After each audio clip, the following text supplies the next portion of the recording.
Bienvenue, voici l'édition des régions, le journal des rédactions régionales de France 3.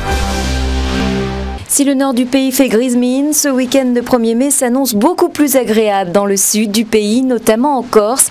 Les premiers rayons de soleil ont fait grimper les températures sur l'île de Beauté. Une aubaine pour tous ceux qui ont choisi de passer ces 4 jours les pieds dans l'eau. J'y vais pas. 28 degrés sous le soleil, pas un souffle de vent, la plage est déserte. Difficile de résister à cette eau turquoise. Alors, l'eau est bonne ? Non, je la trouve un peu fraîche. Encore un peu fraîche, on aurait presque oublié. Nous ne sommes que fin avril, sur la plage, c'est déjà l'été. Le temps est nettement mieux parce qu'on est arrivé la semaine dernière et c'est vrai que ça change complètement là, de voir le soleil. On a l'impression que le paysage change en même temps en fonction du temps. Donc c'est très agréable là, de profiter des beaux jours. En centre-ville, les terrasses de restaurants affichent complet, le soleil booste les affaires et la bonne humeur. Tout le monde est sympa, c'est agréable, voilà. Le beau temps qui arrive, on est content. Et on a un bon moral. Tout comme la météo, l'humeur des restaurateurs est au beau fixe. C'est le retour inespéré du beau temps et il fallait rendre à César ce qui appartient à César. Et donc depuis quelques jours, les terrasses sont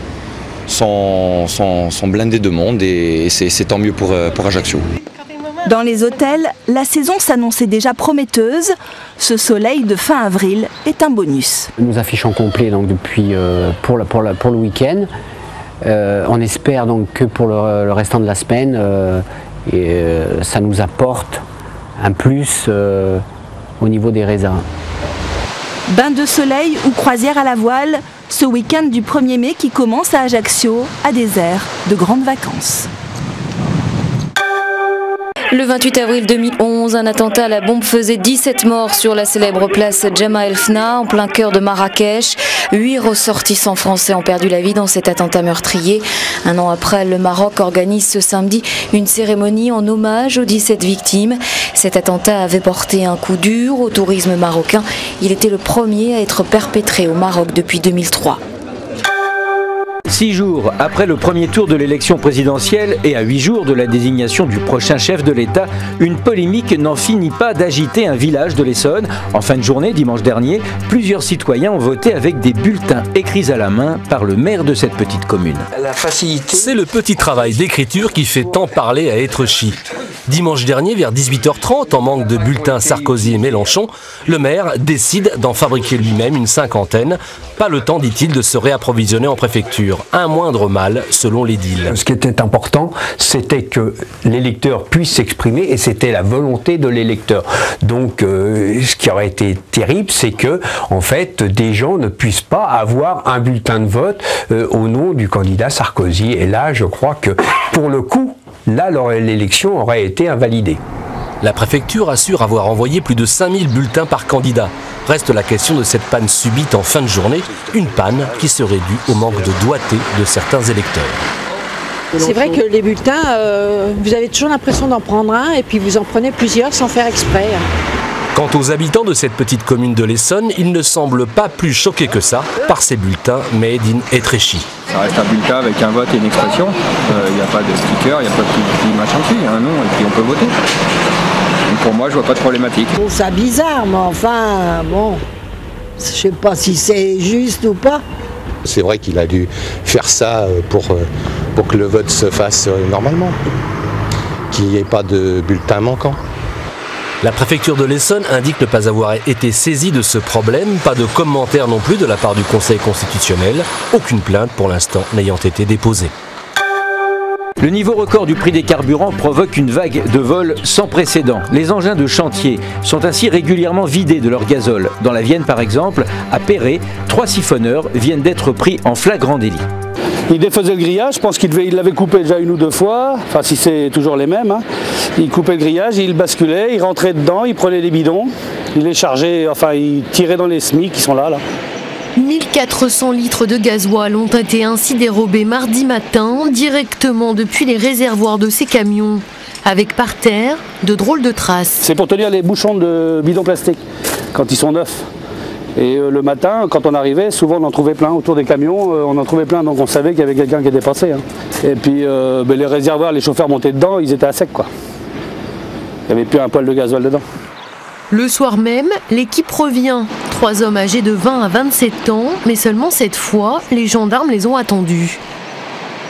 Ils avaient préparé 30 bidons de 30 litres de carburant prêts à être embarqués dans leur monospace. Je pense qu'ils font de la reconnaissance pendant la journée, et lorsqu'ils ils arrivent à trouver une faille dans une entreprise ou sur un site particulier, ils l'exploitent.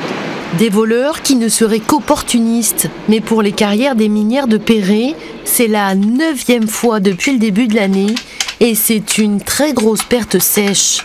Si c'était 15 000 € d'un coup, on pourrait faire une déclaration, mais le souci c'est qu'on a une franchise quand même groupe qui est assez importante et le coût par vol est inférieur à la franchise. Le groupe auquel appartiennent les carrières envisage désormais d'installer des caméras de vidéosurveillance. Pour la dernière fois, on a dit on va aller au Mont-Saint-Michel. Tout à fait, c'est une des dernières fois et un des derniers tickets. Bonne journée, au revoir. Ces images, filmées hier aux abords du Mont-Saint-Michel, font déjà partie de l'histoire. Depuis aujourd'hui, il n'est plus possible de circuler en voiture ou même à vélo jusqu'au rocher qui supporte la célèbre abbaye. Il y avait, je pense que tu as l'impression qu'il y a une petite liberté qui s'en va. Et un côté naturel et facile. Il faut désormais laisser son véhicule à bonne distance sur le continent et franchir 800 mètres à pied jusqu'aux navettes gratuites, une mesure qui permet de sauvegarder la beauté du site. Il faudra être habitant du Mont, ou bien livreur, ou bien ambulancier pour continuer d'aller en voiture jusqu'au rocher. Sinon, c'est sur ce parking de 4000 places, plus dans les terres, que seront stockés les véhicules, 8,50 € par jour. Ensuite, il faudra marcher pendant environ 800 mètres avant de trouver la navette gratuite. 11 véhicules seront en service pour transporter l'ensemble des visiteurs. Le cadencement, ça peut aller jusqu'à 2 minutes 30 un départ. Et 11 véhicules se suivent pour absorber l'ensemble des flux. Marcher pendant près d'1 kilomètre entre les parkings et les navettes, c'est ce qui fait grincer des dents. Mais un service existe pour les handicapés et les personnes âgées. Il s'agit de ce véhicule tout électrique que l'on nomme la Montoise. La Montoise, c'est une petite navette de 20 places qui va du parking jusqu'au pied du mont. Elle concerne les salariés du mont, les guides de la baie et les guides de l'abbaye, ainsi que les personnes à mobilité réduite. Les navettes sont en service de 8 h jusqu'à 1 h du matin. En dehors de ces horaires, c'est du transport à la demande. Quant au vélo, entre le 1er avril et le 30 septembre, il ne leur sera plus possible d'emprunter la digue. 13 ans après le naufrage de l'Erika et la pollution de 400 km de côte, Total pourrait voir sa condamnation purement et simplement annulée. L'avocat général de la Cour de cassation a demandé une cassation sans renvoi de procédure, estimant que le naufrage du cargo poubelle s'étant produit hors des eaux françaises, l'affréteur ne pouvait être poursuivi en France, ce qu'élus et associations contestent. C'est que nous estimons que le droit des territoires victimes de pollution doit être maintenu, garanti par la loi de 83 française en particulier, et lorsqu'on est pollué, on peut se retourner vers le pollueur. C'est ce que là, ça ne sera pas possible puisque le lieu du naufrage prime sur le lieu du dommage. La décision de la Cour de cassation devrait être rendue le 24 mai prochain. Élus et associations seront présents. C'est le grand rendez-vous des teufeurs dans l'Aisne. La base militaire de Lancouvrant accueille le Technival. Près de 30 000 amateurs de musique techno sont attendus jusqu'à lundi pour la 2e année consécutive. Près de 850 policiers et gendarmes sont également de la partie pour encadrer cette grande fête de la musique techno autorisée par le ministère de l'Intérieur. C'est une forme de musique qui intéresse un public important. Encore une fois, nous pourrions avoir 30 000 personnes ce week-end et donc c'est le choix de l'État que d'encadrer ces événements plutôt que de devoir intervenir en urgence, en catastrophe, sur des événements qui n'auraient pas été co-organisés. Et pour éviter un maximum de nuisances sonores aux villages alentours, l'orientation des enceintes a été modifiée direction l'autoroute. C'est traditionnel. En fin de saison hivernale, 5000 moniteurs de l'école de ski français de toutes les stations du pays disputent le challenge des moniteurs. Cette année, tous ces hommes et ces femmes en rouge qui nous demandent avec insistance de planter le bâton se retrouvaient au Ménuire. Sans être chauvin, le métier, le diplôme de moniteur de ski français est reconnu dans le monde entier et grâce aussi à notre système de formation et notre école nationale à Chamonix, l'ENSA, qui est notre fleuron et est reconnu mondialement. Vous travaillez dans le milieu montagnard, la nature, au milieu de la neige. Bon, bien sûr, on subit les intempéries, mais ça fait partie du boulot. Hein. Chaque année, les moniteurs français de l'ESF, et ils ne sont pas les seuls, prennent en charge 2 millions d'apprentis skieurs dans les stations françaises. On aime bien les belles histoires, les petits qui essaient de manger les gros.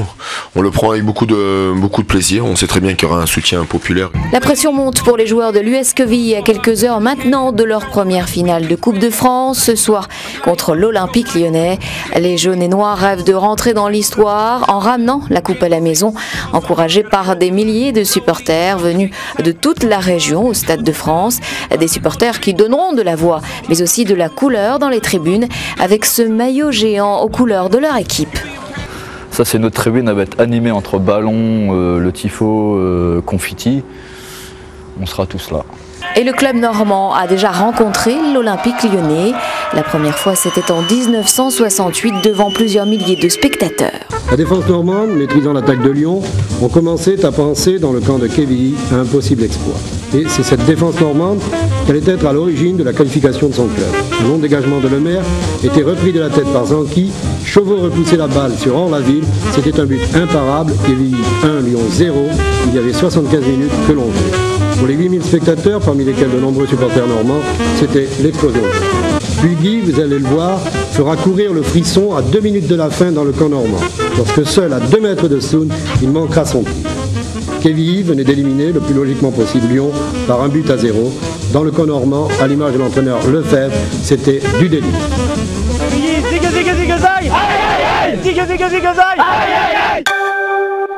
Des pros, des crampons que rêvent d'imiter de nombreux jeunes footballeurs. Certains d'entre eux vont peut-être voir leurs rêves se réaliser grâce à ce casting de footballeurs organisé à Villiers-le-Bel par l'ancien joueur Antoine Zieberski. Des frappes peut-être décisives pour ces 44 footeux. Parmi eux, Davy Makunza, 20 ans, et Dimitri Lonché, 17 ans, rêvent d'être les prochains Nicolas Anelka ou Thierry Henry. Décrocher un contrat dans un gros club ou même un club de division 2, ça m'irait, ça serait parfait. Mais avant d'évoluer sur les pelouses anglaises, il faut faire ses preuves sur la synthétique de Villiers-le-Bel, sous l'œil aguerri de l'ex-attaquant de Manchester City, Antoine Zieberski. Je travaille beaucoup avec les maisons de quartier, les maisons de la jeunesse et de la culture pour donner une chance à de jeunes comme ça de pouvoir me montrer ce qu'ils valent en termes d'intelligence de jeu, de football, de technique et d'attitude. Et puis si j'en repère ce que je vais faire à certains, certains mériteront de venir avec moi en Angleterre. Premier but à atteindre pour ces jeunes, mais surtout un espoir, celui de se faire remarquer par des grands clubs. On espère qu'un jour ils puissent vivre du foot et donc percer dans un club. Ça leur donne une chance d'accéder au monde des professionnels. Élargissez le jeu un petit peu, on est trop serré les garçons. Mais savoir bien taper dans le ballon ne suffit pas. Chez ces sportifs ambitieux, le foot et les études sont à égalité. Je suis en première S. Faut dire un peu quand même c'est difficile, mais bon, je travaille aussi au foot comme à l'école parce que comme mes parents me disent, si toutefois on n'arrive pas dans le foot, c'est important justement d'avoir des études après pour avoir un diplôme et réussir ça plus tard. Dans 8 jours, seuls quelques-uns tiendront leur ticket gagnant. Embarquement cet été, direction les stades anglais. Le 12-13 continue avec l'édition nationale.